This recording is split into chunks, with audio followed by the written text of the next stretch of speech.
Hello দর্শক, আসসালামু আলাইকুম। আশা করি সকলেই ভালো আছেন। তো দর্শক, দেখতে পাচ্ছেন আমরা কিভাবে আমাদের বাড়ির পাশের জমিতে কিভাবে ডাঁটা সবজিগুলো চাষ করে থাকি।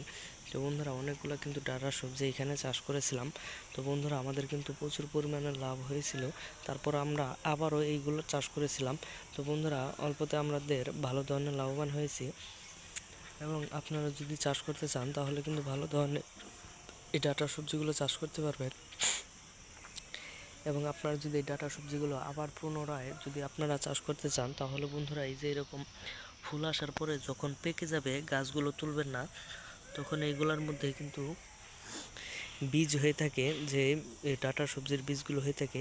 এগুলা তোলার পরে এইগুলা পাকার পরে এইগুলা রোদে শুকালে একদম মুসমুসে হয়ে যাওয়ার পরে এইগুলা থেকে বীজ বের করে আবার আপনারা রোপণ করতে পারবেন এই ডাঁটা সবজিগুলো। এভাবে আপনারা এই ডাঁটা সবজিগুলো চাষ করে আপনারাও ভালো ধরনের লাভবান হতে পারবেন। তো বন্ধুরা, একবার ডাঁটা সবজিগুলো কিনলে আপনাদের আর কিনতে হবে না। এগুলো আবার চাষ করে আপনারা বীজ তৈরি করে আবার আপনারা রোপণ করতে পারবেন। এভাবে আপনারা ভালো ধরনের চাষাবাদ শুরু করতে পারবেন।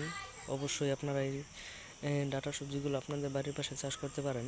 তো বন্ধুরা, আমাদের ভিডিওটি যদি আপনাদের একটু ভালো লেগে থাকে তাহলে অবশ্যই চ্যানেলটি সাবস্ক্রাইব করে দেবেন। ধন্যবাদ সকলকে, সকলে ভালো থাকবেন। আসসালামু আলাইকুম।